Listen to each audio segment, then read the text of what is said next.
Now to continuing coverage, the parents of Jordan DeMay say the time is now to take action to protect our kids, our communities, and to honor their son.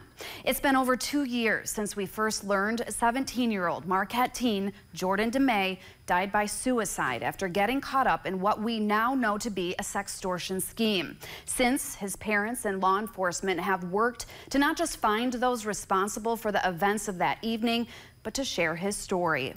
We've been following this landmark case from the beginning and will be in court on Thursday as 2 Nigerian men are sentenced for their role in the scheme that led to Jordan's death. But first, the impact of this case and a loss felt not just here in the Upper Peninsula, but across the world. Jordan was larger than life, right? So when I think about all of this, like that his story has changed lives internationally, I think, of course you did. Of course you did. Because that's him. He's big. Jordan's parents have shared what they've legally been able to about what happened to Jordan over 2 years ago from the beginning. For those listening, it's been a reality check. We've learned not just what sextortion is, but that it can happen to anyone, anywhere. Gone are the days of, that won't happen here in the Upper Peninsula. It won't happen in our small communities. For law enforcement, for parents, and for kids, we just need to make them aware of what's happening, how quickly it happens, how easily it happens. And it's not going to happen to my kid. Stuff is nonsense. Jordan's story has changed the conversation, given other victims a space to feel heard and not alone. Jordan's story has saved lives. He did not die in vain. And he has saved numerous lives, and his parents, for helping us get the word out and doing what they had to do. And, and hopefully it will save lives in the future. I know it will. For the first time in the United States, the criminals who went after Jordan were tracked, charged, and extradited from Nigeria, a feat that would never have happened without the quick action and work of the Marquette County Sheriff's Office. We were fortunate that we have some really good guys who were able to do it, and I'm so proud of what they've done. Since sharing Jordan's story, Sheriff Zybert says he's had other families come forward, knowing what Jordan went through, realizing it was being done to them.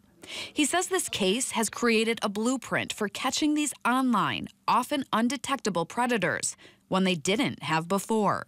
I think everyone from the federal agencies to the local agencies now have a schematic way of investigating this.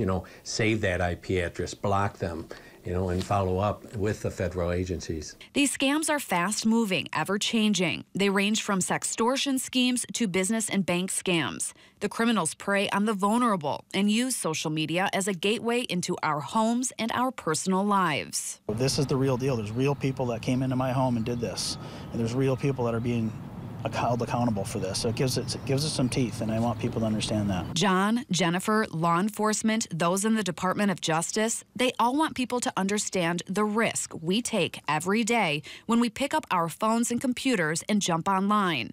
It's frightening, it's bigger than we realize, and it's not going anywhere.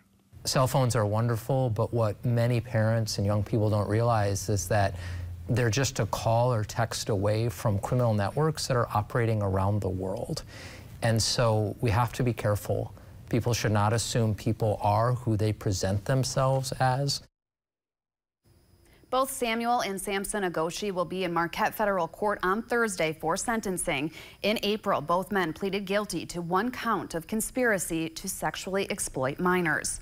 The charge carries a mandatory minimum of 15 years in prison and a maximum penalty of 30 years in prison. Tomorrow, we hear more from Jordan's parents on how they're fighting to protect other kids and keep Jordan's spirit alive.